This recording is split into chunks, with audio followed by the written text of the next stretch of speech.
یہ 7 نبوی سے لے کر 10 نبوی تک تھا،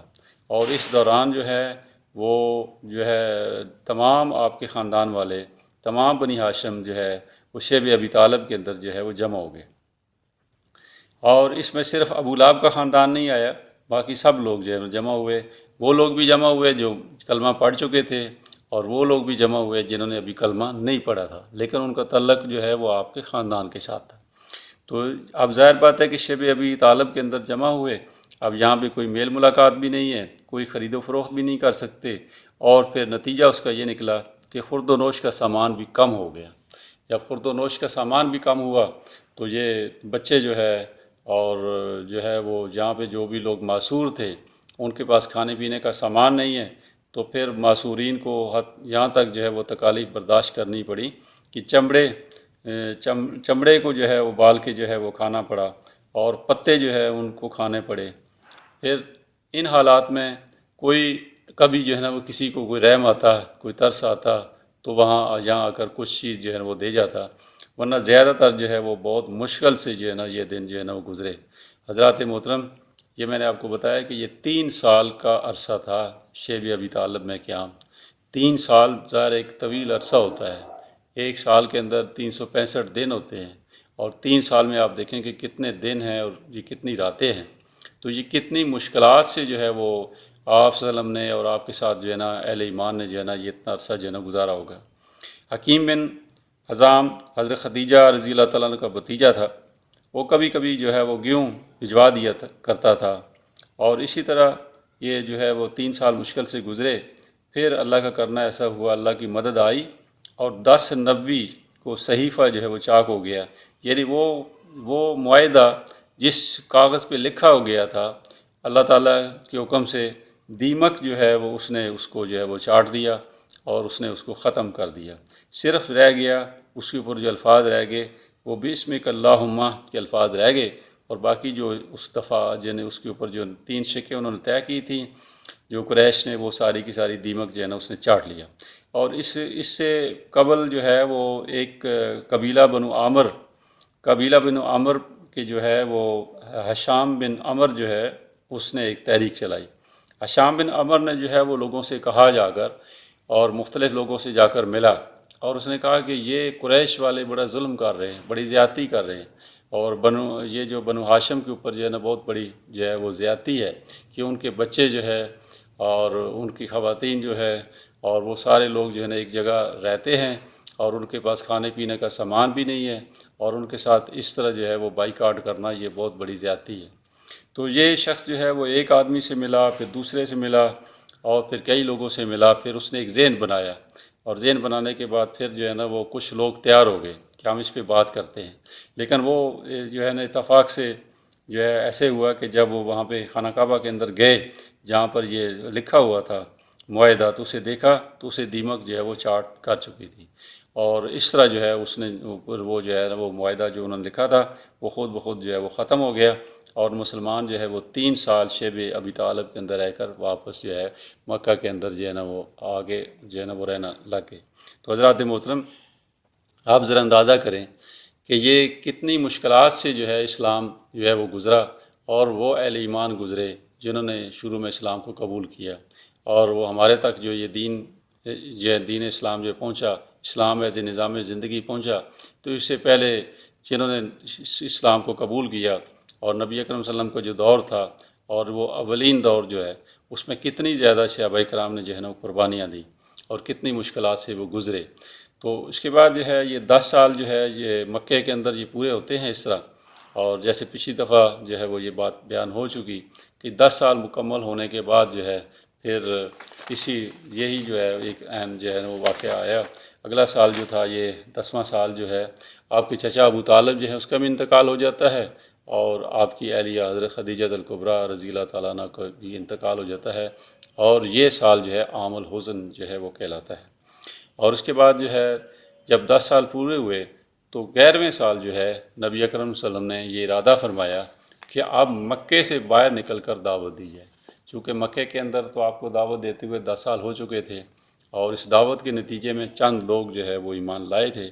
اور آپ یہ سمجھتے تھے کہ اب یہاں پہ دعوت کا کام کافی ہو چکا، اب جو ہے بیرون مکہ بھی جو ہے وہ جانا چاہیے اور دعوت اسلام جو ہے نا پیش کرنی چاہیے۔ لہذا نبی اکرم صلی اللہ علیہ وسلم کی جو ہے سنت سے یہ بات ثابت ہوئی، آپ کے اسوہ سے یہ بات ثابت ہوئی کہ ہم نے سب سے پہلے دعوت جو ہے اپنے شہر کے اندر دینی ہے، اور جب ہم یہ سمجھیں کہ ہم شہر کے اندر پوری طرح دعوت دے چکے ہیں، ہر بندے تک ہماری دعوت پہنچ چکی ہے، تو پھر ہم اس کے بعد جو ہے ہم باہر بھی نکل سکتے ہیں، اپنے شہر کو چھوڑ کر کسی اور شہر میں بھی جا سکتے ہیں، اس دعوت کو پیش کر سکتے ہیں، لیکن ترتیب یہی ہوگی کہ پہلے اپنے گھر میں دعوت دیں گے، اور پھر اپنے عزیز و اقارب میں دعوت دیں گے، اور پھر اپنے شہر والوں کو اکٹھا کر کے دعوت دیں گے، اور جو ہے ہم اسی طرح ایک مین ٹو مین جو ہے دعوت جو ہوتی ہے، ایک آدمی سے دوسرے آدمی تک دعوت ہے وہ بھی پیش کریں گے، اور جب ہم سمجھیں گے کہ یہ دعوت اب باہر بھی پیش کی جا سکتی ہے تو شہر سے باہر بھی جو ہے وہ نکل کر دعوت دی جا سکتی ہے۔ تو یہ اس دعوت کو پیش کرنے کے لیے شوال 10 نبوی یعنی جون 619 آپ طائف تشریف لے گئے۔ مکے سے 60 میل کے فاصلے پر طائف کا علاقہ ہے۔ آپ صلی اللہ علیہ وسلم نے یہ مسافت پیدل طے کی، اور آپ صلی اللہ علیہ وسلم کے ساتھ آزاد کردہ غلام حضرت زید بن حارث بھی تھے۔ طائف میں قبیلہ بنو ثقیف کے 3 سرداروں کو دعوت دی اور انہوں نے دعوت قبول نہ کی۔ حضرات محترم، یہ بات جو ہے وہ بیان کرنے میں تو میں نے جو ہے وہ 2 جملوں میں بیان کر دی کہ آپ طائف گئے اور بنو ثقیف کے 3 سرداروں کو دعوت دی اور انہوں نے دعوت کو قبول نہ کی۔ بات صرف اتنی نہیں ہے کہ دعوت قبول نہیں کی، انہوں نے آگے بڑھ کر جو ہے اب اوباش لڑکے جو ہے وہ آپ صلی اللہ علیہ وسلم کے پیچھے لگا دیے، اور انہوں نے آپ صلی اللہ علیہ وسلم کو بڑی تکالیف دی، پتھر اٹھا اٹھا کر جو ہے وہ مارتے تھے، اور آپ کے ٹخنوں پر جو ہے نا پتھر مارتے تھے، حتیٰ کہ آپ صلی اللہ علیہ وسلم جو ہے وہ لہولہان ہو گئے، اور آپ کو بہت انہوں نے جو ہے تکلیف پہنچائی۔ اور اس طرح جو ہے یہ ذاتی آپ کی حیثیت جو تھی، اور ذاتی حیثیت سے آپ نے 10 سال جو مکے کے اندر دعوت دی، تو آپ کو ذاتی حیثیت سے اتنی تکالیف نہیں پہنچائیں گی جتنی تکلیف جو ہے نا آپ کو یہ آپ نے جو سفر کیا بیرون مکہ اور طائف گئے، تو ذاتی اعتبار سے جو آپ کی جو ہے یہ تکالیف کے اعتبار سے یہ طائف کی جو تکالیف تھی یہ سب سے جو ہے نا زیادہ تکالیف تھی۔ اور واپسی پر نبی اکرم صلی اللہ علیہ وسلم جو ہے ایک باغ کی دیوار سے لگ کر آپ نے ایک رکت انگیز دعا کی، اور اس کی تفصیل جو ہے وہ سیرت کی کتابوں میں لکھی ہے۔ ایک جگہ اس واقعے کو اس طرح بیان کیا گیا ہے کہ جب آپ صلی اللہ علیہ وسلم جو ہے وہ اس باغ کی دیوار کے ساتھ لگ کے بیٹھے تو آپ نے ایک دعا اس طرح کی کہ آپ نے اللہ تعالیٰ سے عرض کیا، اے اللہ، اے خداوند، میں تیرے ہی حضور اپنی بے بسی و بے چارگی اور لوگوں کی نگاہ میں اپنی بے قدری کا شکوہ کرتا ہوں۔ اے ارحم الراحمین، تو سارے ہی کمزوروں کا رب ہے اور میرا بھی تو ہی رب ہے۔ مجھے کس کے حوالے کر رہا ہے؟ کیا کسی بیگانے کے حوالے جو مجھ سے درستی کے ساتھ پیش آئے، یا کسی دشمن کے حوالے جس کو تو نے مجھ پر قابو پا لینے کا یارہ دے دی ہے؟ اگر تو مجھ سے ناراض نہیں ہے تو مجھے کسی مصیبت کی پرواہ نہیں ہے، مگر تیری طرف سے عافیت مجھے نصیب ہو جائے تو اس میں میرے لیے زیادہ کشادگی ہے۔ میں پناہ مانگتا ہوں تیری ذات کے اس نور کی جو اندھیرے میں اجالا کرتا ہے اور دنیا و آخرت کے معاملات کو درست کرتا ہے۔ مجھے اس سے بچا لے کہ تیرا غضب مجھ پر نازل ہو یا میں تیرے عطاب کا مستحق ہو جاؤں۔ تیری مرضی پر راضی ہوں، میں تیری مرضی پر راضی ہوں، یہاں تک کہ تو مجھ سے راضی ہو جائے۔ کوئی زور اور طاقت تیرے بغیر نہیں۔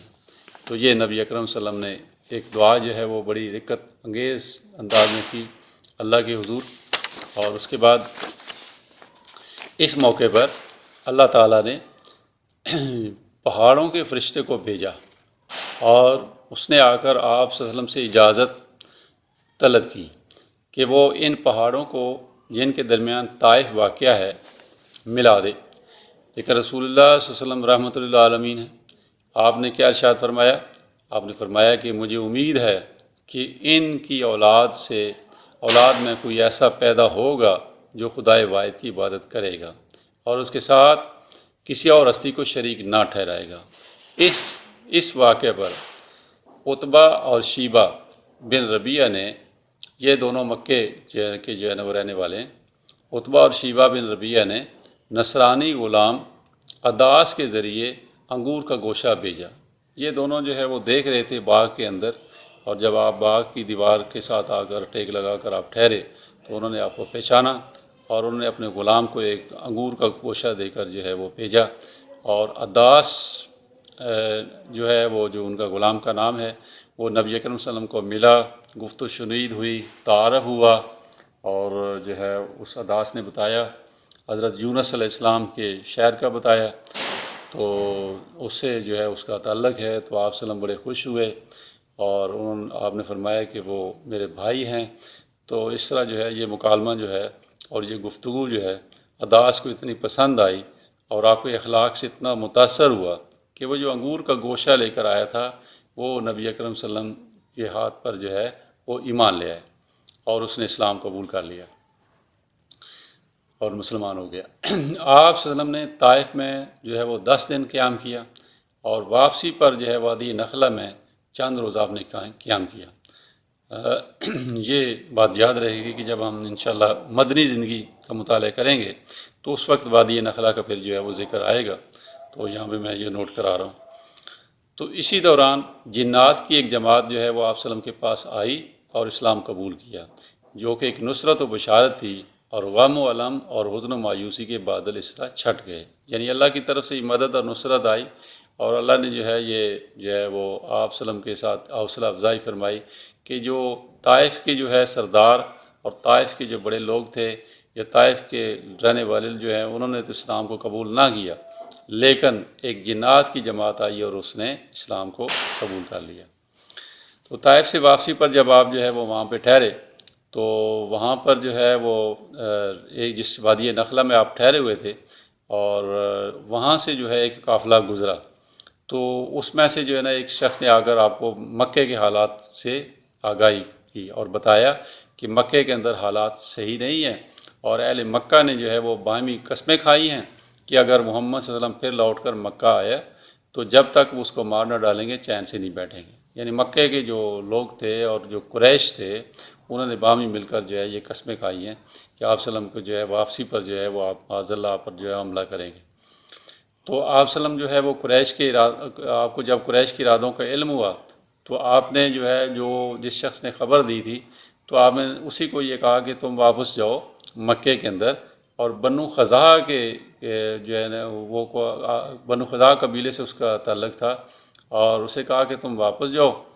کہ تم جو ہے افنس بن شریک کو یہ میرا پیغام پہنچاؤ کہ وہ جو ہے وہ مجھے پناہ دے۔ تو یہ جو ہے وہ قبائلی نظام تھا، اور قبائلی نظام کا یہ دستور تھا کہ جب کوئی قبیلہ کسی شخص کو جو ہے وہ پناہ دیتا تھا تو اس کے بعد جو ہے وہ کوئی دوسرا آدمی اس پر حملہ نہیں کر سکتا تھا۔ یہ آپ کو کیوں کرنا پڑا کہ پہلے تو آپ کے چچا ابو طالب جو ہے نا زندہ تھے، حیات تھے، اور آپ کی ان کی جو ہے نا وہ پناہ میں تھے۔ اب جو ہے وہ اس جو ہے نا آپ کی جو ہے نا بنو ہاشم کا جو سردار تھا وہ ابو طالب تھا۔ ابو طالب کی وفات کے بعد جو ہے نا ابو لہب کو سردار بنا دیا گیا، لہذا ابو لہب تو آپ کی جان کا دشمن تھا وہ چچا جو ہے، لہذا اب آپ کو کسی دوسرے خاندان کی پناہ لینے کی ضرورت پڑی۔ تو جب اس نے جا کر وہ پیغام دیا تو اس نے جو ہے نا اس سے معذرت کر لی کہ جو ہے وہ میں یہ پناہ نہیں دے سکتا، اور اس کے بعد جو ہے نا آپ نے اسے کہا کہ اب تم دوبارہ جاؤ اور سہیل بن عمر کے پاس جو ہے یہ پیغام لے کر جاؤ۔ تو جب وہ شخص جو ہے سہیل بن عمر کے پاس پہنچا تو اس نے کہا کہ بنو عامر کی دی ہوئی پناہ بنو کعب پر لاگو نہیں ہوتی، لہذا اس نے بھی معذرت کر لی۔ اس کے بعد جو ہے وہ آپ صلی اللہ علیہ وسلم نے اس کو کہا کہ ایک دفعہ پھر جاؤ اور موتم بن عدی کے پاس جاؤ۔ اب وہ شخص جو ہے وہ دوبارہ گیا اور موتم بن عدی کو جا کر پیغام دیا۔ موتم بن عدی نے جو ہے آپ کو پناہ دینے کے حوالے سے جو ہے نا اس نے اتفاق کر لیا۔ اب موتم بن عدی آیا، خود آیا، ہتھیار سجا کر آیا، گھوڑوں کے اوپر آیا، اپنے بیٹوں کو ساتھ لے کر آیا، اور آپ صلی اللہ علیہ وسلم کو جو ہے وہ اس طرح جو ہے وہ مکے کے اندر لے کر گیا، مکے کی گلیوں سے گھومتا ہوا خانہ کعبہ تک پہنچا، اور اس نے اعلان کیا کہ لوگوں سن لو، آج سے محمد صلی اللہ علیہ وسلم جو ہے وہ میری پناہ میں۔ تو موتم بن عدی نے گو اسلام قبول نہیں کیا، لیکن اس امت پر اس کا احسان ہے، اس نے رسول اللہ صلی اللہ علیہ وسلم کو جو ہے وہ پناہ دی۔ اور آپ دیکھیں کہ اس سے بھی جو ہے رسول اللہ صلی اللہ علیہ وسلم کی سنت اور اسوہ ہمارے سامنے یہ آتا ہے کہ کسی کافر کی پناہ بھی جو ہے وہ لی جا سکتی ہے۔ آپ کا مقصد چونکہ اسلام کے پیغام کو اور اسلام کی دعوت کو ہی آگے پہنچانا تھا اور عام کرنا تھا، اس لیے آپ نے جو ہے نا پناہ لی تھی۔ تو اس طرح رسول اللہ صلی اللہ علیہ وسلم جو ہے وہ باقی جو وقت ہے وہ جو مکے کے اندر رہے، تو اس طرح مطعم بن عدی کی پناہ میں جو ہے نا رہے، اور پھر کسی کو جو ہے وہ جرأت نہیں ہوئی کہ وہ کوئی آپ کی طرف ہاتھ اٹھاتا۔ تو یہ حضرات دیکھیں کہ رسول اللہ صلی اللہ علیہ وسلم کی سیرت ہمیں بتاتی ہے کہ آپ نے بہت مشکل حالات میں جو ہے نا وہ مکے کے اندر جو ہے نا دعوت دی، اور یہ دعوت جو ہے اس کے رد عمل بہت شدید ہوتا رہا، لیکن آپ جو ہے اس پہ قائم رہے۔ ہمارے لیے آپ صلی اللہ علیہ وسلم کا اسوہ یہی بتاتا ہے کہ آج ہم بھی جو ہے وہ دین کی دعوت کا کام کریں، اور رستے میں جو بھی رکاوٹیں آئیں تو رسول اللہ صلی اللہ علیہ وسلم کی سیرت کو اور آپ کے اسوہ کو سامنے رکھیں اور دعوت کا کام کرتے چلے جائیں، چاہے اس میں جو بھی رکاوٹ آئے۔ تو اللہ تعالیٰ سے دعا ہے کہ اللہ تعالیٰ ہمیں رسول اللہ صلی اللہ علیہ وسلم کے اسوے کو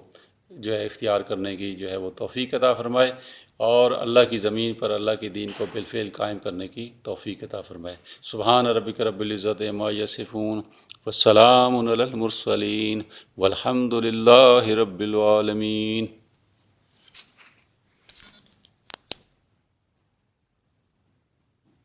اس کے بعد جب آپ واپس تشریف لے آئے تو اب آپ نے کیا کیا؟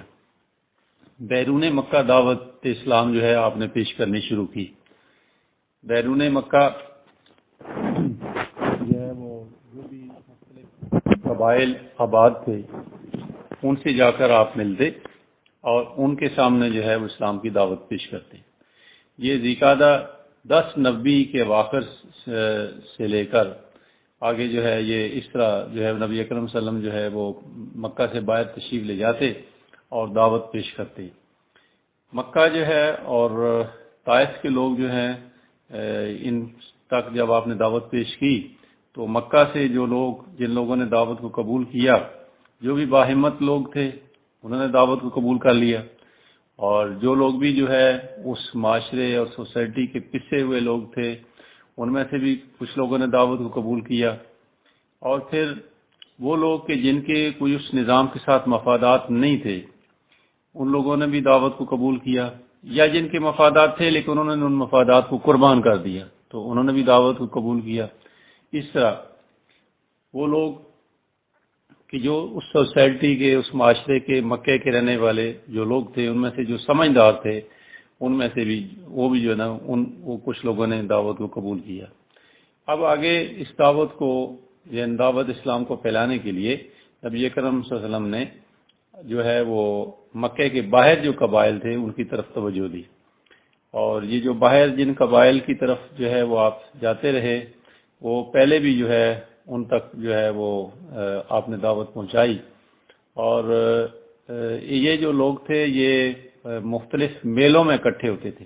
جیسے عکاظ کا میلہ، ذوالمجاز کا میلہ۔ تو اسی طرح جو ہے جب حج کا موقع آتا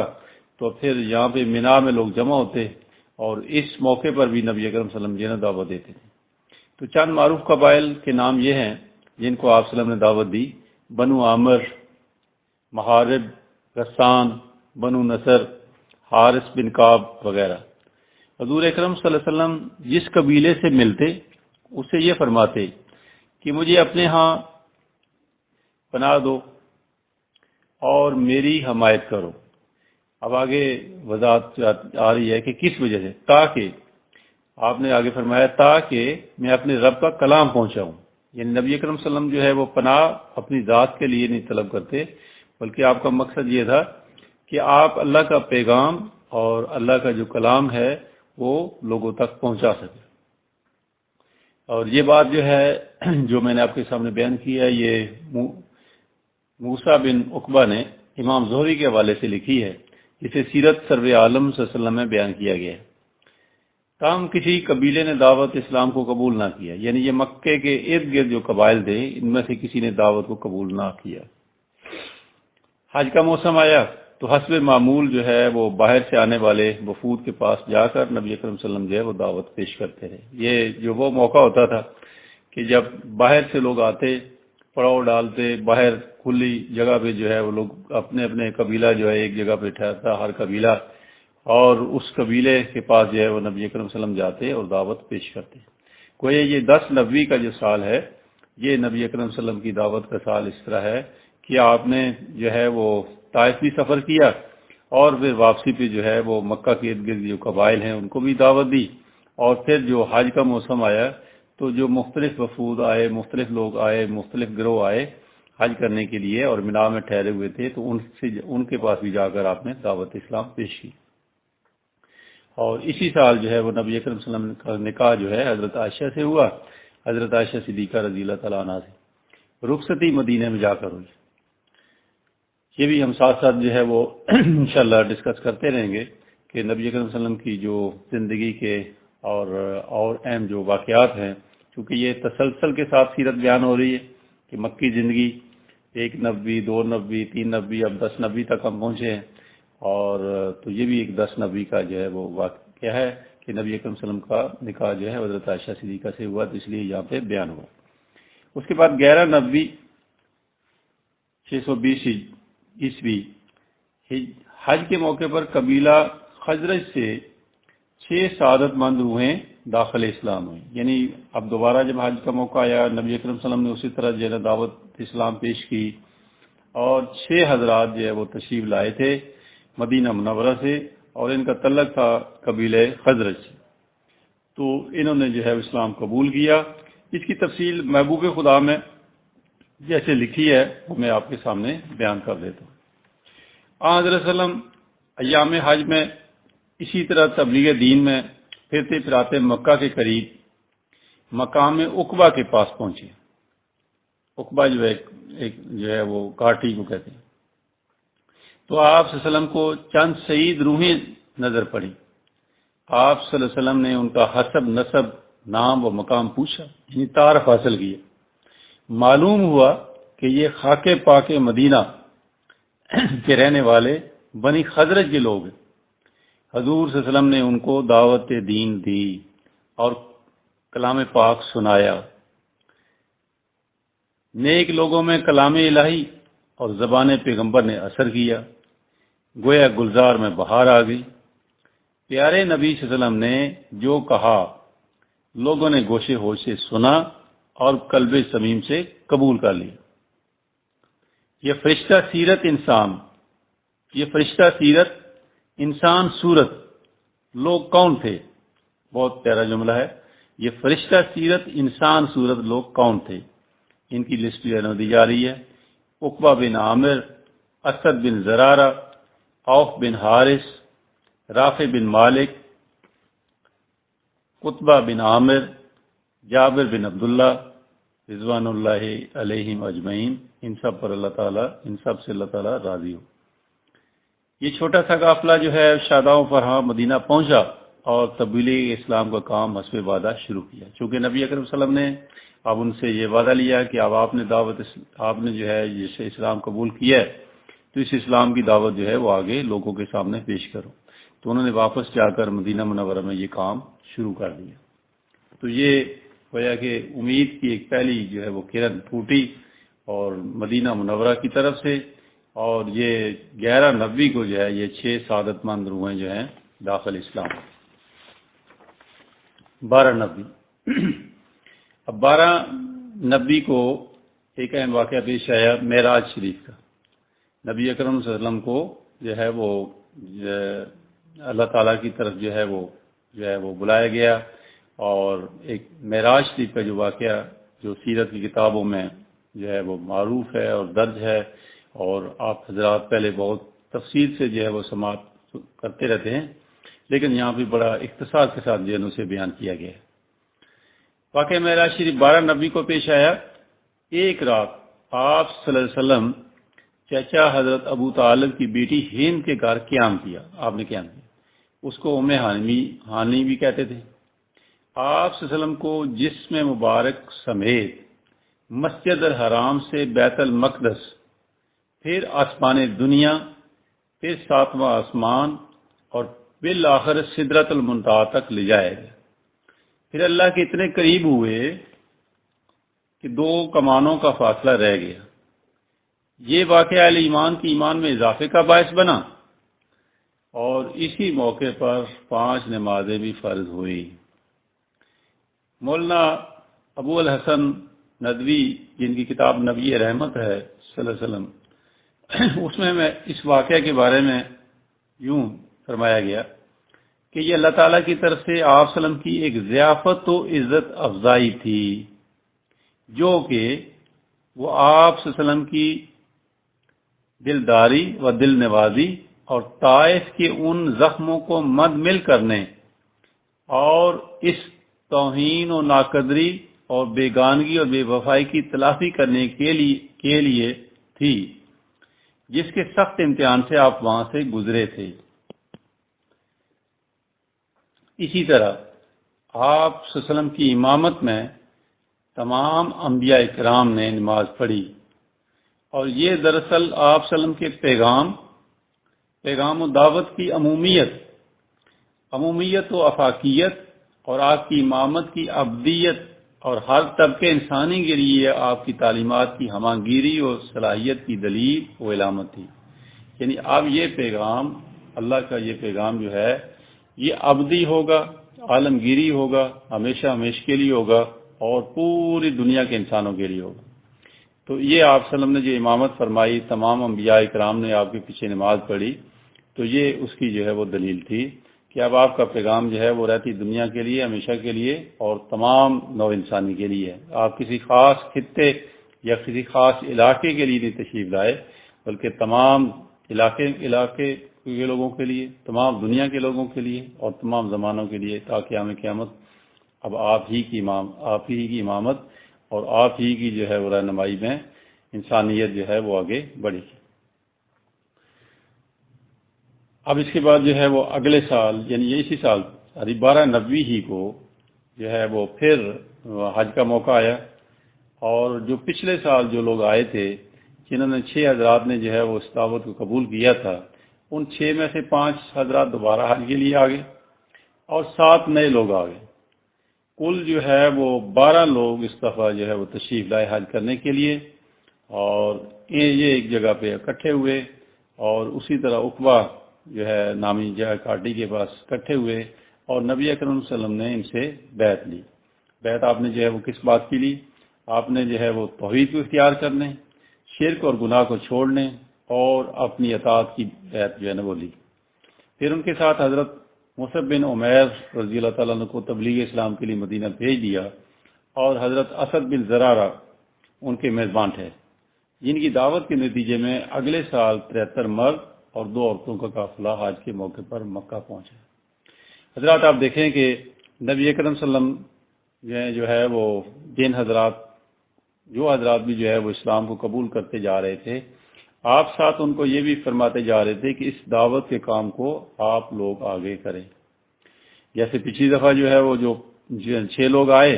تو انہوں نے دعوت آگے پہنچائی، تو اس کے نتیجے میں 7 لوگ اور آ گئے۔ اب یہ جو لوگ آئے تو ان کو پھر آپ نے جو ہے نا وہ فرمایا، یہ 12 لوگوں کو، کہ اب اس دعوت کو آپ نے آگے پہنچانا ہے، اور آپ کے ساتھ پھر خاص طور پر جو ہے وہ حضرت مصعب بن عمیر کو بھی بھیج دیا، اور حضرت مصعب بن عمیر کی جو میزبانی تھی وہ حضرت اسد بن زرارہ نے کی، اور ان سب حضرات نے جب محنت کی تو اب وہ محنت جو ہے وہ کئی گنا اس کا رزلٹ بڑھ گیا۔ یعنی اگلی دفعہ تو جو ہے نا ٹوٹل 12 لوگ ہوئے، اور تیسرے سال جو ہے نا یہ 75 لوگ جو ہے نا اس دعوت اسلام کو قبول کر کے یہاں پہ مکہ جو ہے وہ تشریف لے آئے۔ حضرات اس کے بعد جو ہے وہ جب یہ اگلے یعنی 1390 کو یہ سب حضرات جو ہے وہ آئے، تو اب یہ سب حضرات کی ایک خواہش تھی، اور انہوں نے اس خواہش کا اظہار کیا کہ نبی اکرم صلی اللہ علیہ وسلم جو ہے آپ مدینہ تشریف لے آئیں۔ تو ظاہر بات ہے کہ یہ ایک بڑا اہم فیصلہ تھا، یہ آپ کا اکیلا جو ہے نا فیصلہ بھی نہیں ہو سکتا تھا، اللہ نے تو اس کی اجازت دینی تھی، اللہ کی اجازت کے بغیر تو آپ نے نہیں جانا تھا، لیکن وہاں پہ زمینی جو حقائق تھے اور اس کے مطابق جو ہے وہ آپ کے جو خاندان والے تھے ان کی مشاورت بھی جو ضروری تھی۔ تو بہرحال یہ لوگ جو سب آئے تو نبی اکرم صلی اللہ علیہ وسلم نے ان 75 جو ہے وہ مرد و زن کو، جس میں جو 73 مرد تھے 2 عورتیں تھیں، ان کو جو ہے عقبہ ہی کے مقام پہ اکٹھا کیا، اور یہاں پہ آپ کے چچا حضرت عباس بھی جو ہے نا آپ کے ساتھ جو ہے اس موقع پہ موجود تھے، اور حضرت عباس نے اس موقع پر جو تقریر کی اس کا خلاصہ جو ہے وہ کچھ یوں ہے کہ حضرت عباس نے فرمایا کہ حضرت محمد صلی اللہ علیہ وسلم اپنے خاندان میں معزز اور محترم ہیں اور ہم ان کے محافظ ہیں. یہ بڑی اہم بات ہے ایک قبائلی زندگی میں، قبائلی نظام میں، کہ جو ہے وہ انہوں نے یہ کہا کہ ہم ان کی جو ہے ہم اس کی حفاظت کرنے والے ہیں، ہم ان کی پروٹیکٹ ان کو کرنے والے ہیں.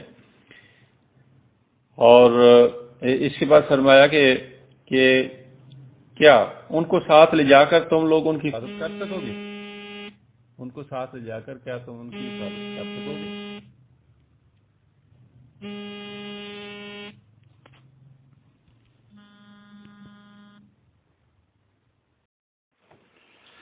بسم اللہ اول آخر. تو میں نے آپ کو بتایا کہ یہ بیعت عقبہ ثانیہ کے موقع پر حضرت عباس رضی اللہ تعالیٰ عنہ نے پوری بات جو ہے وہ تمام حاضرین کے سامنے رکھی کہ کیا آپ لوگ ان کی حفاظت کر سکو گے؟ تو جس پر اہل یثرب نے ہر طرح کی حفاظت کی یقین دہانی کرائی، اس پر سب نے نبی اکرم صلی اللہ علیہ وسلم کے ہاتھ پر بیعت کی. یعنی پہلے وہ یقین دہانی ہوگی، پھر سب نے جو ہے وہ نبی اکرم صلی اللہ علیہ وسلم کے ہاتھ پر بیعت کی، جس میں حسب سابق شرک اور گناہوں سے اجتناب اور آپ صلی اللہ علیہ وسلم کی اطاعت کی بیعت تھی. اس دفعہ اطاعت کے حوالے سے زیادہ بات کھول کر جو ہے وہ بیان کی گئی، اور یہاں تک بات کی گئی کہ خواہ تنگی ہو یا آسانی ہو، ہر طرح کے حالات میں اطاعت و فرمانبرداری کی جائے گی. اس کے بعد اگلا مرحلہ جو ہے وہ یعنی یہ حضرات وہ واپس تشریف لے گئے، اور اس کے بعد جو ہے وہ جو ہے ایک اور بلکہ اسی موقع پر جو ہے وہ نبی اکرم صلی اللہ علیہ وسلم نے کام کیا کہ وہ یہ کہ اب یہ لوگ جو ہیں جب ظاہر ہے اب 75 لوگ ہو گئے، انہوں نے وہاں جا کر دعوت کا کام آگے کرنا تھا. اب یہاں پہ جب مکے میں آپ صلی اللہ علیہ وسلم موجود تھے تو آپ براہ راست جو ہے وہ جو حضرات بھی اس کام کو کر رہے تھے، آپ ان کی نگرانی کر رہے تھے، آپ ان کی تربیت فرما رہے تھے. لیکن اب آگے جو ہے وہ جیسے جیسے اسلام کی دعوت آگے بڑھ رہی ہے اور نئے لوگ شامل ہو رہے ہیں، اب انہوں نے دعوت کا کام بھی آگے کرنا ہے، کام آگے بڑھنا ہے. تو اس کے لیے جو ہے ایک تنظیم سازی اور ایک جو ہے وہ ایک آرگنائزیشنل سیٹ اپ بنانے کی ضرورت تھی. تو اس کے لیے جو ہے نبی اکرم صلی اللہ علیہ وسلم نے کیا کیا کہ آپ نے جو ہے وہ ایک تو یہ جو ہے وہ بیعت لی، اور بیعت جو ہے نا اس موقع پر جو لی اور اس پہ خاص طور پہ جو ہے نا اطاعت کے حوالے سے زیادہ جو ہے نا زور دیا گیا، نظم کی پابندی پہ زور دیا گیا. اور دوسری بات یہ ہے کہ یہ جو آپ نے جو ہے نا اس دفعہ جو ہے نا بیعت لی ہے، اس بیعت کے بعد جو ہے نا وہ باقاعدہ ایک جو ہے وہ ذمہ داریاں جو ہے نا وہ تقسیم کی گئی، اور ان ذمہ داریوں کی تقسیم کرنے کے حوالے سے آپ نے باقاعدہ نگران مقرر کیے. نگران کو جو ہے وہ اصطلاح میں وہاں پہ نقیب کہا گیا کہ یہ نقیب ہیں کہ جو یہ وہاں پر جا کر جو ہے ایک نظم کے مطابق جو ہے وہ کام کریں گے. اور مدینہ منورہ میں جو حضرات جو آئے تھے مدینہ منورہ کی طرف سے، ان میں سے جو ہے نا 12 نقیب مقرر کیے گئے، اور یہ نقیب جو ہے وہ مختلف خاندانوں اور مختلف قبیلوں سے ان کا ساتھ جو ہے متعلق تھا، تاکہ مختلف قبائل میں جو ہے نا اس دعوت کے کام کو انتہائی منظم انداز سے کیا جا سکے. گویا یوں کہا جا سکتا ہے کہ جو نبی اکرم صلی اللہ علیہ وسلم کا جو پیغام جو اللہ کا پیغام جو ہے لوگوں کے سامنے پیش فرما رہے تھے، تو پہلا مرحلہ جو ہے اس کا جو ہے وہ یہی تھا کہ اس پیغام کو، اس انقلابی نظریے کو، اس انقلابی فکر کو جو ہے وہ عام کیا جاتا، اور اس کے بعد جو لوگ اس دعوت کو قبول کر رہے تھے ان قبول کرنے والوں کی تربیت کی جاتی ہے. اب یہ دعوت کا کام بھی چلتا رہا اور ساتھ ساتھ تربیت بھی ہوتی رہی، کیونکہ جو بھی قرآن اللہ کا پیغام جو ہے وہ نازل ہوتا رہا اور آتا رہا تو وہ لوگ جو ہے وہ سنتے رہے اور اس سے ان کی تربیت ہوتی رہی. پھر جو رد عمل ہوا کفار کی طرف سے، مشرکین کی طرف سے، اس رد عمل پر صبر کرتے رہے تو صبر کے نتیجے میں تربیت ہوتی رہی. مشکلات کی پٹھیوں سے گزرتے رہے تو اسے تربیت ہوتی رہی. اب آگے جو ہے مرحلہ جو ہے وہ بڑا، تو اب جو ہے ان کو منظم کرنے کا مرحلہ تھا کہ اب ان کو ساتھ ساتھ منظم بھی کرنا تھا. کوئی ایک اس انقلابی جو تحریک تھی، اس انقلابی تحریک کی جو ہے وہ جو تیسرا مرحلہ تھا وہ تنظیم کا مرحلہ تھا. اب تنظیم کے لیے جو نبی اکرم صلی اللہ علیہ وسلم نے جو ہے بیعت لی، اور حضرات آج بھی ہمارے لیے یہ سمجھنا چاہیے کہ آج بھی اگر کوئی تحریک اور کوئی جماعت کام کرنا چاہتی ہے اسلام کے احیاء کے لیے، اسلام کے غلبے کے لیے، اقامت دین کے لیے، اسلام کو غالب کرنے کے لیے، حکومت الہیہ کے قیام کے لیے یا غلبہ دین کے لیے، تو اس کے لیے ضروری ہے وہ امیر جو ہے جو اس دعوت کو لے کر اٹھے، وہ جو ہے وہ اس کو قبول کرنے والوں سے بیعت لے۔ یہی نبی اکرم صلی اللہ علیہ وسلم کے اسوہ سے ہمیں جو ہے وہ ملتا ہے۔ تو نبی اکرم صلی اللہ علیہ وسلم نے جو 12 نقیب مقرر کیے ان کے اسماء گرامی مدد یہ نا وہ بھی آپ ذرا سماعت فرما لیں۔ نمبر 1 اسد بن جعفر، نمبر 2 ابو الہیثم، نمبر 3 سعد بن ہیشمہ، نمبر 4 اسد بن زرارہ، نمبر 5 سعد بن ربی، نمبر 6 عبداللہ بن روا، نمبر 7 سعد بن عبادہ، نمبر 8 منظر بن عمر، نمبر 9 برا بن محرور، اور نمبر 10 عبداللہ بن عمر، اور نمبر 11 عبادہ بن صامت، نمبر 12 رافع بن مالک رضوان اللہ اجمعین۔ تو حضرات یہ نقیب جو ہے انہوں نے جا کر مدینہ منورہ میں جا کر پھر آگے دعوت کا کام کیا۔ تو اللہ تعالیٰ سے دعا ہے کہ آج ہم نے جو نبی اکرم صلی اللہ علیہ وسلم کی سیرت کے حوالے سے جو کچھ پڑھا، اللہ تعالیٰ مجھے بھی نبی اکرم صلی اللہ علیہ وسلم کے اسوہ کے مطابق زندگی گزارنے اور آپ سامعین کو بھی اس کے مطابق گزارنے کی توفیق عطا فرمائے، اور ہمیں اپنی صلاحیتیں اور اپنا وقت جو ہے اللہ کے دین کے غلبے اور اللہ کے دین کی اقامت کے لیے جنہیں لگانے کی توفیق عطا فرمائے۔ کہ 1090 کے بعد نبی اکرم صلی اللہ علیہ وسلم جب مکہ سے باہر نکلے اور آپ نے باہر طائف جا کر دعوت دی، اور وہاں جو ہے لوگوں نے دعوت قبول نہیں کی، اور وہ ساری تفصیلات آپ حضرات کے سامنے میں نے رکھی، اور اس کے بعد واپس آ کر پھر آپ نے بیرون مکہ جو ہے دعوت دینی شروع کی۔ پھر اللہ تعالیٰ کی خاص تائید و نصرت اور اللہ تعالیٰ کا خاص فضل و کرم ہوا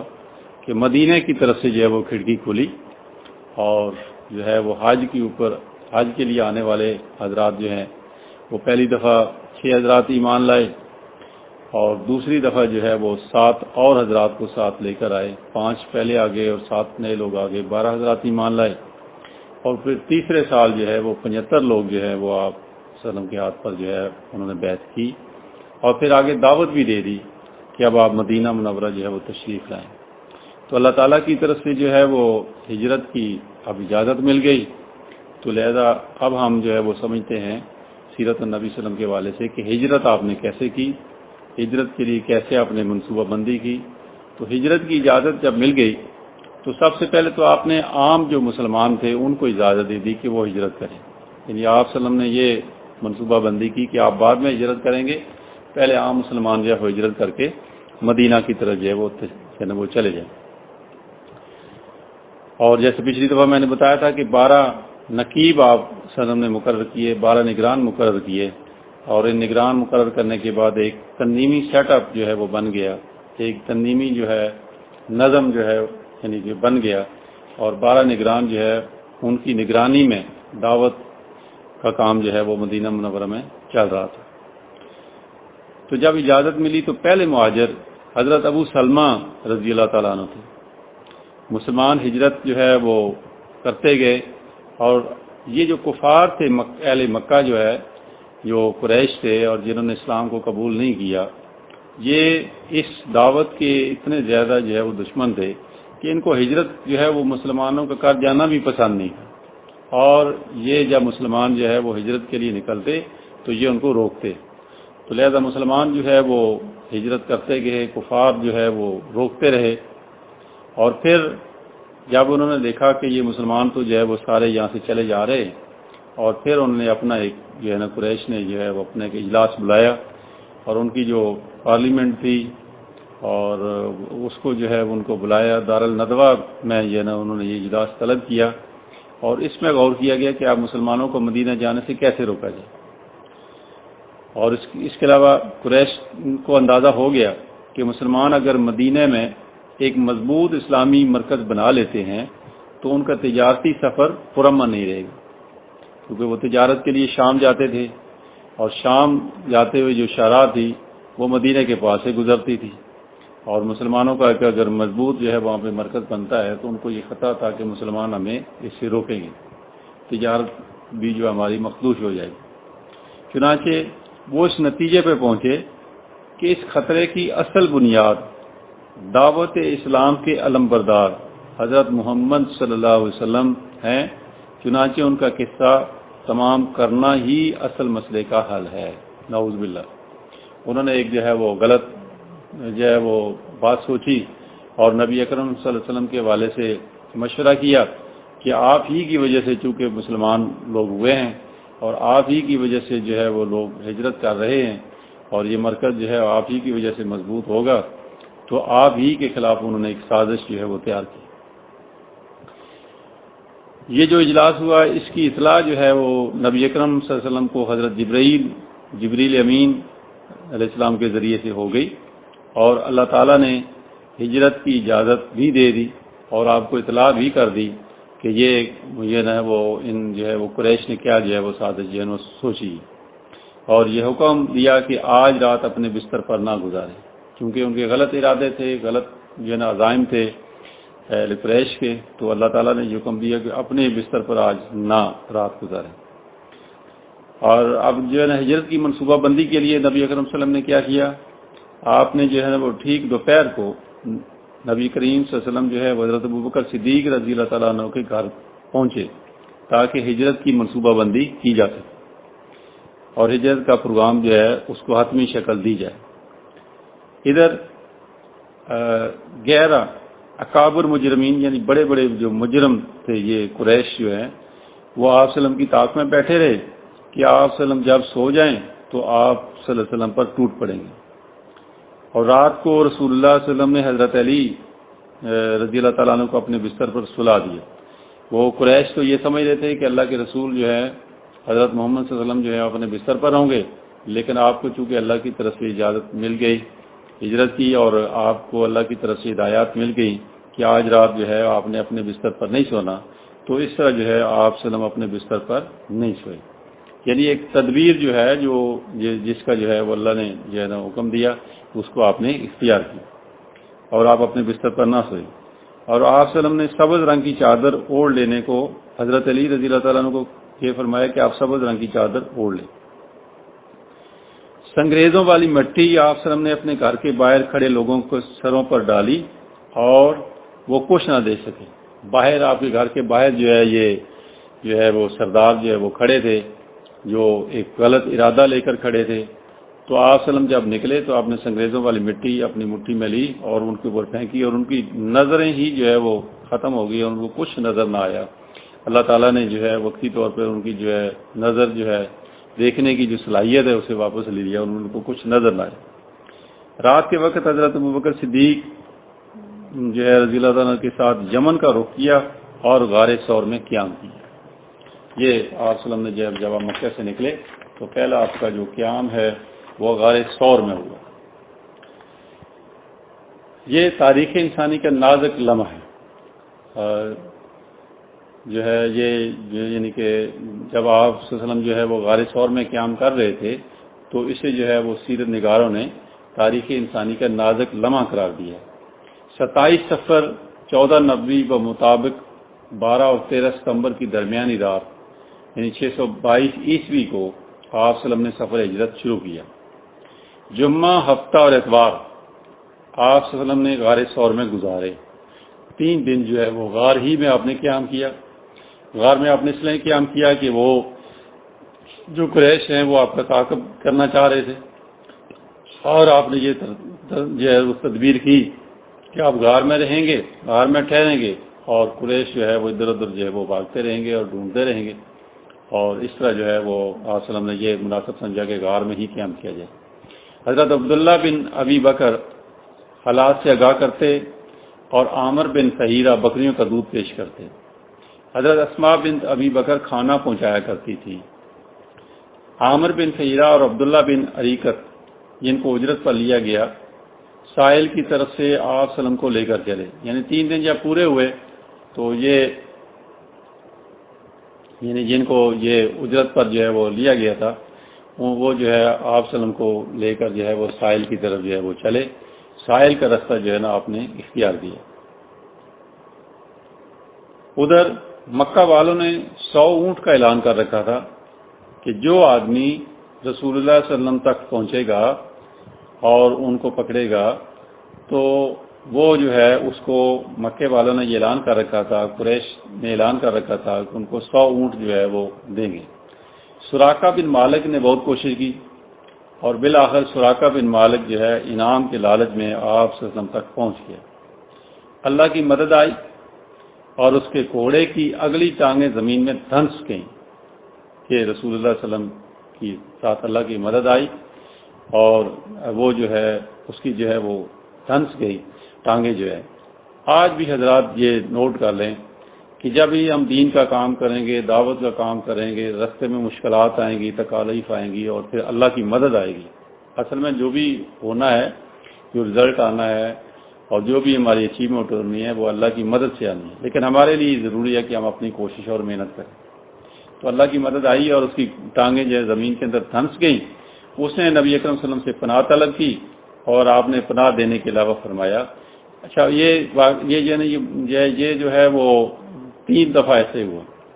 تو تیسری دفعہ پھر جو ہے جب اس نے آپ صلی اللہ علیہ وسلم سے پناہ طلب کی اور آپ نے اسے جو ہے وہ معاف کر دیا اور اسے پناہ دی، تو پناہ دینے کے بعد جو ہے وہ آپ نے فرمایا کہ سراقہ اس وقت تمہارا کیا حال ہوگا جب کسرا کے کنگن تمہیں پہنا جائے گا۔ میں نے جو ہے جیسے شروع میں بتایا تھا کہ کیسر و کسرا کی جو ہے نا وہ حکومتیں تھیں۔ کسرا جو ہے وہ ایران کے بادشاہ کو کہتے ہیں اور کیسر جو ہے وہ روم کے بادشاہ کو کہتے ہیں۔ تو کسرا کے والے سے جو ہے آپ صلی اللہ علیہ وسلم نے فرمایا کہ کسرا کے کنگن تمہیں پہنائے جائیں گے، یعنی کہ وہ ایران فتح ہو جائے گا۔ رسول اللہ صلی اللہ علیہ وسلم نے یہ خوشخبری دے دی، پیشن گوئی فرما دی کہ ایران جو ہے فتح ہو جائے گا اور کسرا کے ہاتھ میں جو کنگن ہے وہ تمہیں پہنائے جائیں گے، اور یہ پیشن گوئی جو ہے حضرت عمر رضی اللہ تعالیٰ عنہ کے دور میں سچ ثابت ہوئی۔ تو نبی اکرم صلی اللہ علیہ وسلم جو ہے وہ اونٹنی پر اگلی طرف بیٹھے تھے اور جب کوئی شخص پوچھتا تھا کہ یہ کون ہے تو حضرت ابوبکر صدیق رضی اللہ تعالیٰ عنہ فرماتے تھے کہ مجھے راستہ بتانے والا، یعنی رسول اللہ صلی اللہ علیہ وسلم جو ہے چونکہ آپ کے ہادی تھے، آپ کے رہبر تھے، آپ کے رہنما تھے، جو ہے وہ دینی اعتبار سے، دنیاوی اعتبار سے، ہر اعتبار سے آپ کی جو ہے وہ رہنما ہے اور رہبر ہیں، تو آپ جو ہے نا یہ فرماتے ابوبکر صدیق کہ یہ ہمارے راستہ بتانے والے ہیں۔ اور اسی طرح جب جو ہے وہ رسول اللہ صلی اللہ علیہ وسلم کا یہ سفر جاری تھا تو راستے میں جو ہے نا ایک خیمہ آیا، اس خیمے کو جو ہے ام معبد کا خیمہ جو ہے وہ کہتے ہیں، اور ایک خاتون، ایک بزرگ جو ہے خاتون جو ہے وہ اپنے خیمے کے باہر جو ہے وہ بیٹھی ہیں، اور رسول اللہ صلی اللہ علیہ وسلم کو اور حضرت ابوبکر صدیق جو ہے ان کو یہ ضرورت محسوس ہوئی کہ آپ کچھ کھانے کے لیے ہمارے پاس کھانے پینے کا سامان ختم ہو چکا ہے، تو کیوں نہ اس جہاں پہ جو ہے نا وہ پڑاؤ کیا جائے اور رکا جائے۔ تو آپ صلی اللہ علیہ وسلم اور آپ کے ساتھ حضرت ابوبکر صدیق اور وہ بھی جو بھی قافلے میں تھے وہ رک گئے، اور جو ہے وہاں سے جا کر جو ہے حضرت ابوبکر صدیق نے ان سے پوچھا کہ یہ بکری جو آپ کے یہاں بندھی ہوئی ہے اس کا دودھ ہم دو لیں؟ تو وہ بکری اصل میں جو ہے نا بیمار تھی، اس کی جو ہے نا صحت ٹھیک نہیں تھی، اس وجہ سے وہ ریوڑ کے ساتھ نہیں گئی تھی۔ تو اس خاتون نے کہا کہ آپ دو لیں، لیکن اس کی یہ تو جو ہے وہ بیمار ہونے کی وجہ سے جو ہے نا جا نہیں سکی، تو اس پر جو ہے وہ جو ہے آپ حضرت ابوبکر صدیق نے اور آپ صلی اللہ علیہ وسلم نے یہی فرمایا کہ آپ برتن ہمیں دے دیں، تو اس بات کی فکر نہ کریں۔ تو رسول اللہ صلی اللہ علیہ وسلم نے جو ہے وہ دودھ دویا اور حضرت ابوبکر صدیق جو ہے وہ برتن پکڑاتے گئے اور دودھ جو ہے کہ برتن بھرتے گئے، اور جو بھی قافلے میں لوگ تھے سب نے پیا سیر پر، اور پھر رسول اللہ صلی اللہ علیہ وسلم نے بھی پیا، اور دودھ جو ہے وہ برتنوں میں ایسے ہی موجود رہا اور وہ برتن ان کو جو ہے وہ دے دیے۔ اب ام معبد جو ہے وہ بڑی حیران ہوئی، اور جب اس کا خاوند آیا تو اس نے جو ہے اس کو بتایا کہ ایسے ایسے آج واقعہ ہوا ہے، اس طرح کی جو ہے نا وہ شکل و صفات والے لوگ تھے، اور اس طرح رسول اللہ صلی اللہ علیہ وسلم کا پورا نقشہ اس نے جو ہے نا وہ کھینچا۔ تو اس نے جو نقشہ کھینچا ام معبد نے کہ آپ صلی اللہ علیہ وسلم جو ہے وہ کیسے تھے، آپ کی جو ہے وہ شکل و صورت کیسی تھی، آپ کا جو ہے نا چہرہ مبارک کیسا تھا، اور آپ کی گفتگو کیسی تھی۔ سیرت نگاروں نے اسے جو ہے نا بہت عمدہ طریقے سے جو ہے وہ نقل کیا ہے۔ ہر رحیق المختوم میں جو ام معبد کی گفتگو جو ہے وہ ساری نقل ہوئی ہے، تو اس کو میں ایسے ہی آپ حضرات کو پڑھ کے سناتا ہوں۔ تو ام معبد کہتی ہیں حضور صلی اللہ علیہ وسلم کے بارے میں، آپ کے حلیہ مبارک کے بارے میں، کہ چمکتا رنگ، تابناک چہرہ، خوبصورت ساخت، نہ توندلے پن کا عیب، نہ گنجے پن کی خامی، جمال جہانے جمال جہاں تاب کے ساتھ ڈھلا ہوا پیکر، سرمگی آنکھیں، لمبی پلکیں، بھاری آواز، لمبی گردن، سفید و سیاہ آنکھیں، باریک اور باہم ملے ہوئے ابرو، چمکدار اور کالے بال، خوش ہوں تو باوقار، گفتگو کریں تو پرکشش۔ سبحان اللہ۔ دور سے دیکھنے میں سب سے تابناک و پرجمال، قریب سے سب سے خوبصورت اور شیریں گفتگو میں چاشنی، بات واضح اور دو ٹوک، نہ مختصر نہ فضول، انداز ایسا کہ گویا لڑی سے موتی جڑ رہے ہیں، درمیانہ قد، نہ ناٹا کہ نگاہ میں نہ جچے، نہ لمبا کہ ناگوار لگے، دو شاخوں کے درمیان ایسی شاخ کی طرح ہیں جو سب سے زیادہ تازہ و خوش منظر ہے۔ رفقا آپ صلی اللہ علیہ وسلم کے گرد حلقہ بنائے ہوئے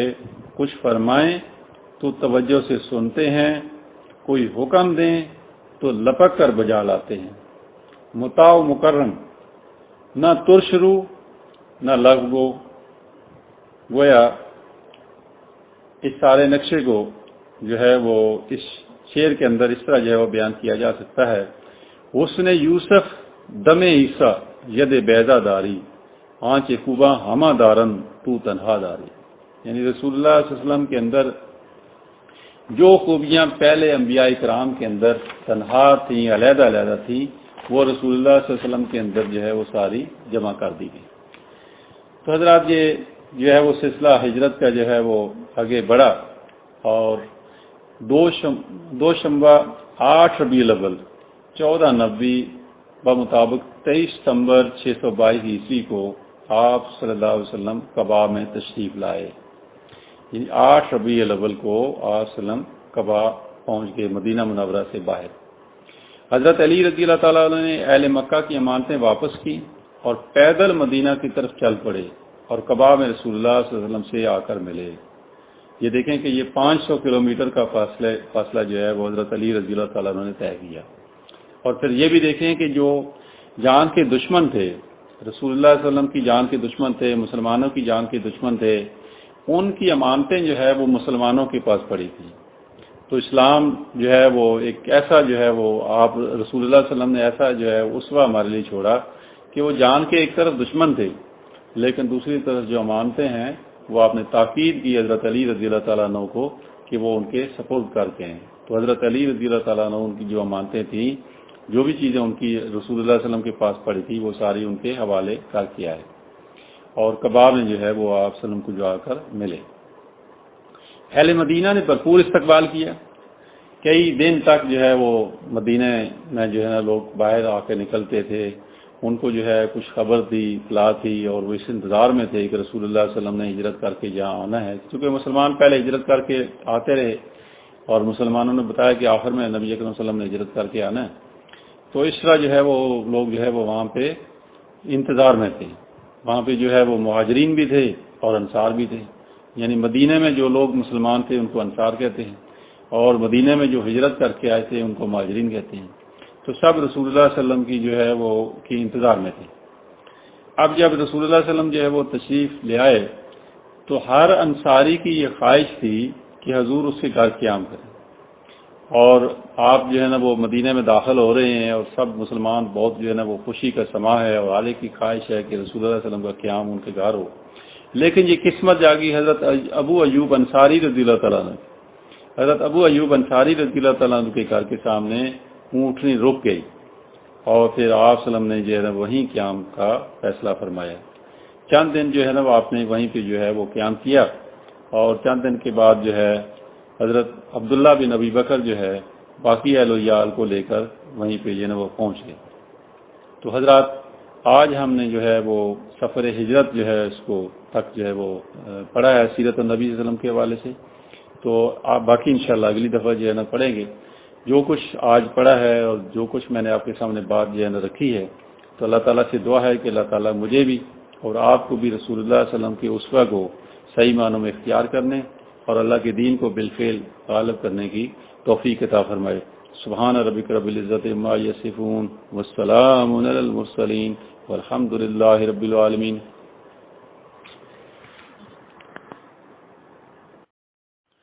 نحمد و نصلی علی رسولہ الکریم، اما بعد۔ معزز سامعین، سیرت النبی صلی اللہ علیہ وسلم کے حوالے سے آج ہماری 10ویں نشست ہے۔ پچھلی نشست میں ہجرت کا جو سفر تھا اس کے حوالے سے بیان ہوا، اور آج سے ہم مدنی زندگی کے حوالے سے جو ہے انشاءاللہ مطالعہ شروع کرتے ہیں کہ رسول اللہ صلی اللہ علیہ وسلم کی مدنی زندگی جو ہے وہ کیسی تھی۔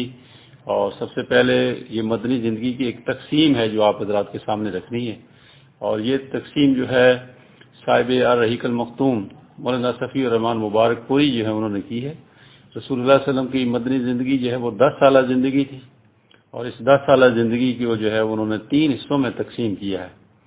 اور اس کے 3 مراحل بیان کی ہیں مدنی زندگی کے۔ تو پہلا مرحلہ جو ہے وہ 6 ہجری تک ہے، اور اس کے بعد دوسرا مرحلہ جو ہے پھر 8 ہجری تک ہے، اور پھر آخری مرحلہ جو ہے وہ تیسرا مرحلہ ہے نبی اکرم صلی اللہ علیہ وسلم کی حیات طیبہ تک جو ہے وہ ہے۔ تو جو پہلا مرحلہ ہے اس میں کیا ہوا؟ اس میں جو ہے وہ دشمنان اسلام کی طرف سے فتنے اور اضطرابات جو ہے وہ برپا کیے گئے، اور ظاہر بات ہے کہ جو قریش تھے وہ اسلام کی سب سے بڑے دشمن تھے، اور انہوں نے جو ہے وہ ایسی سازشیں شروع کی اور ایسے فتنے جو ہے وہ کھڑے کرنے شروع کیے کہ جس کے نتیجے میں جو ہے وہ مسلمانوں کے اندر جو ہے وہ اضطراب پیدا ہو۔ اسی طریقے سے جو منافقین تھے انہوں نے بھی یہ کام کیا، اور پھر جو ہے وہ یہود تھے جو ہے وہ مدینے کے اندر جو رہتے تھے ان کے ساتھ جو ہے وہ معاہدے بھی ہوئے، لیکن انہوں نے بھی ایسی جو ہے وہ سازشیں شروع کی۔ تو یہ اندرونی دشمن جو تھے اور جو بیرونی دشمن تھے سب نے جو ہے مل کر کام کیا۔ تو پہلے جو ہے وہ مرحلے کے اندر 6 سال جو ہے وہ اس طرح گزرے۔ اس کی تفصیلات آگے سارے جو ہے وہ انشاءاللہ بیان ہوں گی۔ اور اس کے بعد جو دوسرا مرحلہ جو ہے وہ فتح مکہ تک تھا، اور جو بت پرست کی عادت تھی یعنی قریش تھے ان کے ساتھ صلح بھی ہوئی اسی مرحلے کے اندر، اور پھر مکہ فتح ہو گیا 8 ہجری کو۔ اور پھر تیسرے مرحلے میں یہ ہے کہ لوگ فوج در فوج جو ہے وہ اسلام کے اندر داخل ہوئے۔ تو اب انشاءاللہ ہم اس کو جو ہے وہ تفصیل سے جو ہے پڑھتے ہیں، لیکن آگے بڑھنے سے پہلے یہ ضروری ہے کہ نبی اکرم صلی اللہ علیہ وسلم کا جو ہے وہ مقصد بعثت جو ہے وہ سمجھ لیا جائے، کیونکہ جو پہلے 13 سال گزرے ہیں وہ بھی آپ صلی اللہ علیہ وسلم نے جو بھی کوشش کی ہے، جو محنت کی ہے، جو اللہ کا پیغام پہنچایا ہے، تو ایک مقصد کے تحت تھا۔ ایک جو ہے وہ ٹارگٹ اورینٹڈ کوشش آپ کی تھی، ٹارگٹ اورینٹڈ جو ہے وہ سٹرگل تھی کہ ایک ٹارگٹ ہے، ایک مقصد ہے، ایک نصب العین ہے جس کو اچیو کرنا ہے۔ تو یہ دیکھنا ضروری ہے کہ نبی اکرم صلی اللہ علیہ وسلم کی بعثت کا مقصد جو ہے وہ اللہ نے کیا بتایا۔ تو یہ قرآن مجید کے اندر جو ہے وہ 3 مقامات پر جو ہے وہ اس کا جو ہے ذکر ہے کہ آپ صلی اللہ علیہ وسلم کا مقصد بعثت کیا ہے۔ سورہ توبہ کی آیت نمبر 33 ہے، پھر سورہ صف کی آیت نمبر 9 ہے، اور پھر سورہ فتح کی آیت نمبر 28 ہے۔ یہ جو ہے وہ سورہ توبہ اور سورہ صف میں تو بالکل ایک شوشے کا فرق بھی نہیں ہے، دونوں آیات بالکل جو ہے وہ ایک ہی جیسے الفاظ ہیں، اور صرف سورہ فتح کے آخر میں جو ہے وہ الفاظ کا فرق ہے۔ وَكَفَى بِاللَّهِ شَهِيدًا کے الفاظ جو ہے وہ تھوڑے مختلف ہیں، باقی جو آپ کا مقصد بعثت جو ہے جیسے باقی 2 آیات میں بیان کیا گیا ایسے ہی جو ہے سورہ فتح میں بھی بیان کیا گیا۔ تو آئیے سماعت فرمائیں کہ کیا آپ صلی اللہ علیہ وسلم کا جو ہے وہ مقصد بعثت ہے۔ اعوذ باللہ من الشیطان الرجیم، بسم اللہ الرحمن الرحیم۔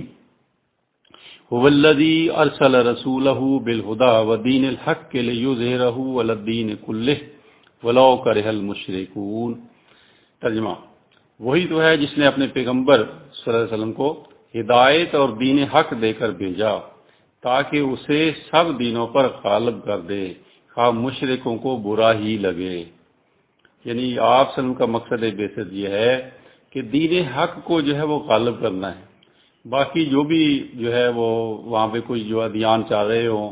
جو ہے وہ کوئی بادشاہت کا نظام چل رہا ہو یا جو ہے وہ قبائلی نظام چل رہا ہو، جو بھی نظام یعنی اس وقت چل رہا تھا، تو اللہ تعالیٰ نے رسول اللہ صلی اللہ علیہ وسلم کو اس لیے بھیجا کہ جو اللہ کا دین ہے، دین اللہ، اسے جو ہے نا غالب کی جائے۔ اور باقی جو انسانوں نے جو ہے وہ نظام بنائے ہیں زندگی گزارنے کے، جو انسانوں نے طریقے وضع کیے ہیں، جو اخلاقیات انسانوں نے دیے ہیں، اور جو ویلیوز انسانوں نے دی ہیں اس کے مقابلے میں اللہ کی دی ہوئی جو ہے وہ اللہ کے دی ہوئے نظام زندگی، اللہ کے دی ہوئے نظام اخلاق اور اللہ کی دی ہوئی ویلیوز اور اقدار، وہ ساری باتیں جو اللہ کی طرف سے دی گئی ہیں ان کو غالب کرنا، یہ آپ صلی اللہ علیہ وسلم کا جو ہے وہ مقصد بعثت جو ہے وہ ٹھہرا۔ تو اس دین حق کے مفہوم کو جو ہے ذرا مزید سمجھتے ہیں کہ دین حق کیا ہے۔ اللہ تعالیٰ کا عطا کردہ نظام زندگی جو نوع انسانی کے لیے تا قیام قیامت قابل عمل ہے، یہ ایسا نظام زندگی ہے جس میں ہر انسان کو توازن کے ساتھ اس کے حقوق ملتے ہیں، اور اس میں ہر کام اور ہر کردار کے لیے ہدایات، رہنمائی اور عملی طریقہ کار واضح کر دیے گئے ہیں۔ یعنی یہ پریکٹیکیبل دین ہے، اس میں جو ہدایات ہیں اور جو رہنمائی ہے یہ سب کے سب قابل عمل ہے اور ایک مکمل ضابطۂ حیات ہے۔ ایسے نہیں ہے کہ اس میں جو ہے وہ کسی ایک طبقے کی جو ہے وہ رہنمائی دی گئی ہو اور کسی دوسرے طبقے کو رہنمائی نہ دی گئی ہو۔ اس میں حقوق کی بات بھی ہے، اس میں فرائض کی بات بھی ہے، اور حقوق و فرائض کا جو ایک توازن ہے کہ اس متوازن ترین جو ہے وہ جو نظام زندگی ہے وہ اللہ تعالیٰ نے دیا۔ اب ظاہر بات ہے کہ انسان کا جو ہے وہ مالک اور انسان کا خالق اللہ ہے۔ انسان کی سوچ کیا ہے؟ انسان کی جو ہے سوچ سے بھی اللہ واقف ہے۔ ایک مزدور کی کیا سوچ ہے اللہ تعالیٰ اسے اچھی طرح جانتا ہے، اور ایک جو ہے وہ کارخانہ دار کی کیا سوچ ہے اللہ تعالیٰ اس کو بھی جانتا ہے۔ اس لیے اللہ تعالیٰ نے جو ہے یہ فرائض اور حقوق کو جو ہے وہ واضح طور پر بیان کر دیا گیا۔ ایک کارخانہ دار جو ہے اس کے کیا فرائض ہیں اور ایک مزدور کی جو ہے وہ حقوق کیا ہے، اس کو بیان کر دیا گیا۔ اسی طرح عورت اور مرد کے حقوق کیا ہے، مرد کے ذمہ جو ہے وہ ضروری بات کیا ہے، مرد کے ذمہ فرض کیا ہے، اس کو بھی واضح کر دیا، اور عورت کے حقوق کیا ہے اس کو بھی واضح کر دیا گیا۔ تو یہ حقوق و فرائض کا ایک متوازن ترین نظام جو ہے یہ اللہ تعالیٰ نے جو ہے وہ عطا کیا، اور اس کے اندر جو ہے عدل ہے اور انصاف ہے۔ اسی کو اللہ تعالیٰ نے نظام عدل و قسط بھی قرار دیا ہے، اور اس کی چند مثالیں درج ذیل ہیں۔ سماجی زندگی میں انسان کی اہم ضرورت شادی ہے، اور اس کا پورا طریقہ کار دین حق نے بتا دیا۔ میاں بیوی کے حقوق و فرائض کی ایک متوازن رہنمائی دے دی۔ اسی طرح سرمایہ دار اور محنت کرنے والے کے حقوق و فرائض کا تعین کر دیا ہے۔ اسی طرح یہ ہدایت بھی دی گئی کہ انسان جب بھی کسی معاملے کا فیصلہ کرنا چاہے تو یہ بات ذہن میں رکھے کہ وہ خود مختار نہیں ہے بلکہ اللہ تعالیٰ کا نائب ہے، یعنی خلیفہ ہے، لہذا اسے اللہ کی دی ہوئے قانون یعنی دین حق کی رہنمائی کے مطابق فیصلہ جو ہے وہ کرنا ہے۔ یعنی یہ بات جو ہے انسان کے اگر ذہن میں بات بیٹھ جائے کہ وہ خود مختار نہیں ہے بلکہ وہ جو ہے جو اللہ خود مختار ہے، جو اس کائنات کو چلا رہا ہے، جس کا خالق ہے اور مالک ہے، اس کے نائب کی حیثیت ہے۔ اب نائب جو ہوتا ہے اس کی اپنی مرضی نہیں ہوتی، وہ جس کا نائب ہوتا ہے اس کی مرضی جو ہے کے مطابق اسے فیصلے کرنے ہوتے ہیں، اس کی مرضی کو ہی جو ہے اس نے نافذ کرنا ہوتا ہے۔ لہذا یہ انسان کے لیے ضروری ہے کہ اس بات کو ذہن کے اندر جو ہے بٹھا لے کہ انسان اللہ کا نائب ہے، یعنی خلیفہ ہے، اور خلیفہ بنا کر انسان کو جو ہے اللہ تعالیٰ نے اس دنیا میں بھیجا ہے، نہ کہ کوئی خود مختار جو ہے اسے جو ہے نا حیثیت دی گئی ہے۔ لہذا جب یہ انسان سوچے گا تو جس کا وہ نائب ہے اس کی رہنمائی کا جو ہے وہ اپنے آپ کو محتاج پائے گا، اور پھر جو اس نے رہنمائی دی ہے قرآن حکیم کے ذریعے سے اور نبی اکرم صلی اللہ علیہ وسلم نے جس پر عمل کر کے دکھا دیا، ایک اپنا اسوہ اور اپنا نمونہ جو ہے زندگی کا ایک بہترین نمونہ ہمارے لیے چھوڑ دیا، تو پھر انسان جو ہے اس طرف جو ہے وہ پلٹے گا اور اس طرف جو ہے وہ لوٹے گا اور اس کے مطابق جو ہے وہ زندگی جو ہے وہ گزارنے کی کوشش کرے گا۔ نبی اکرم صلی اللہ علیہ وسلم نے اپنا مقصد بعثت یعنی دین حق کا غلبہ کیسے کیا؟ یہ پہلی بات تو یہ آ گئی کہ آپ صلی اللہ علیہ وسلم کا مقصد بعثت کیا ہے، وہ بھی ہم نے سمجھا۔ اب سوال یہ پیدا ہوتا ہے کہ اس مقصد بعثت کو آپ نے حاصل کیسے کیا، اس مقصد کو کیسے اچیو کیا؟ تو یہ پیچھے ہم نے جو مکی زندگی پڑھی ہے، آپ صلی اللہ علیہ وسلم کی سیرت جو ہے وہ مکی زندگی کے حوالے سے مطالعہ کیا ہے، اس کا جو ہے وہ بیان ہم جو ہے وہ سن چکے اور پڑھ چکے، اور اسی طریقے سے مدنی زندگی کے اندر جو کچھ آپ نے کیا اس کا بھی خلاصہ ابھی جو ہے وہ اس نشست کے اندر جو ہے وہ بیان کیا جائے گا، اور پھر انشاءاللہ اگلی نشستوں میں جو ہے وہ تفصیلات میں ہم جائیں گے۔